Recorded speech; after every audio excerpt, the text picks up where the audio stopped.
আমরা জানি যে যে কোনো নির্বাচনই হোক, পঞ্চায়েত নির্বাচন হোক, লোকসভা হোক এবং বিধানসভা, আমরা দেখি যে বাংলায় হিংসার ঘটনা সামনে আসে এবং এই মুহূর্তে যে খবর উঠে আসছে বীরভূমই হোক, মুর্শিদাবাদ হোক, বিস্ফোরক উদ্ধার, তাজা বোমা উদ্ধার এবং আমরা যেই ছবি দেখতে পারলাম বীরভূমে, সেখানেও কিন্তু একই ছবি। কি জানাচ্ছ, কোথাও না কোথাও গিয়ে কি নিরাপত্তাহীনতায় ভুগছেন বীরভূমের মানুষজন?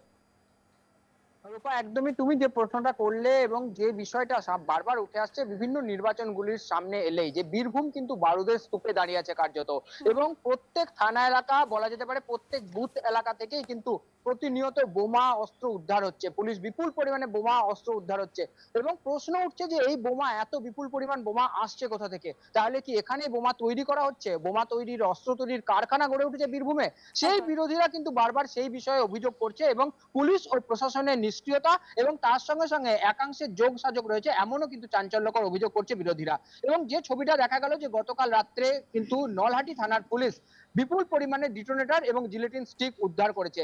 মূলত যে পাথর খাদান এলাকাগুলি রয়েছে বীরভূমের, নলহাটি, মুরারই, শালবাদ্রা, এই সমস্ত যে পাথর খাদান এলাকাগুলি রয়েছে, সেখানে বিপুল পরিমাণ পাথর বিস্ফোরণ করানোর জন্য এই কিন্তু অবৈধভাবে ডিটোনেটর এবং জিলেটিন স্টিকগুলি নিয়ে আসা হয়। সেক্ষেত্রে এগুলিকে ভাটানোর ক্ষেত্রে, অর্থাৎ বিস্ফোরণ করার ক্ষেত্রে বৈজ্ঞানিক সম্পন্ন কোনো রকম নিয়ম কানুন বা যে নিরাপত্তা প্রয়োজন সেগুলি নেওয়া হয় না। তার ফলে কিন্তু প্রায় দিনই দুর্ঘটনার খবর মেলে এবং দুর্ঘটনার ফলে যে সমস্ত নিরীহ শ্রমিকরা রয়েছেন, যারা দিন মজুরিতে কাজ করেন, তাদের জীবনের কিন্তু একটা সংশয় দেখা যায় এবং প্রাণহানিও হয়। গত বছর সেপ্টেম্বর মাসে আমরা দেখেছিলাম যে নলহাটির বাহাদুরপুরে সেখানে কিন্তু বিস্ফোরণ ঘটেছিল এবং 5 জনের মৃত্যু হয়েছিল। এবং দিন কয়েক আগে কিন্তু মুরারের গোপালপুরে সেখানেও বিস্ফোরণ ঘটেছে এবং একইভাবে বিস্ফোরণের ফলে কিন্তু শ্রমিক যারা এই খনিতে কাজ করছিলেন, পাথর খাদানে কাজ করছিলেন, তাদের মৃত্যু হয়েছে।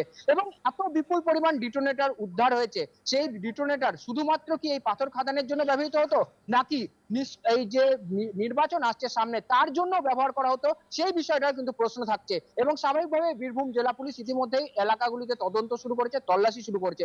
বীরভূমের যে সমস্ত সীমান্তবর্তী এলাকাগুলি রয়েছে, মূলত ঝাড়খণ্ডের সঙ্গে, অর্থাৎ পার্শ্ববর্তী রাজ্য ঝাড়খণ্ডের থেকে কিন্তু বিপুল পরিমাণে এই বিস্ফোরক আসছে, অস্ত্র আসছে, এমনটা কিন্তু বারবার তদন্তের স্বার্থে উঠে এসছে। এবং সে কারণে কিন্তু নাকা চেকিং করা হচ্ছে ওই এলাকাগুলিতে। এবং তার সঙ্গে সঙ্গে পার্শ্ববর্তী মুর্শিদাবাদ, মালদা এবং উত্তর দিনাজপুর, এইগুলি অত্যন্ত সংবেদনশীল যে এলাকা এবং নিরাপত্তাজনিত যে বিষয়গুলি ঘাটতি হচ্ছে সেটা কিন্তু স্পষ্ট চোখে পড়ছে। সাধারণ যারা ভোটার রয়েছে তারা কিন্তু অত্যন্ত আতঙ্কিত, কারণ যত নির্বাচনে এগিয়ে আসছে ততই কিন্তু এই ধরনের ঘটনা সামনে আসছে। ভোটারদেরকে প্রভাবিত করা, ভোটারদেরকে ভয় খাওয়ানো, এই বিষয়গুলো বারবার সামনে আসে এবং মূলত অভিযোগের তীর কিন্তু শাসক দল এবং তাদের আশ্রিত দুষ্কৃতীদের বিরুদ্ধে। একেবারে সেক্ষেত্রে দাঁড়িয়ে শুভদীপ আমরা দেখতে পাচ্ছি একেবারে নিষ্ক্রিয় পুলিশ প্রশাসন, নিরাপত্তা দিতে তারা ব্যর্থ হচ্ছে।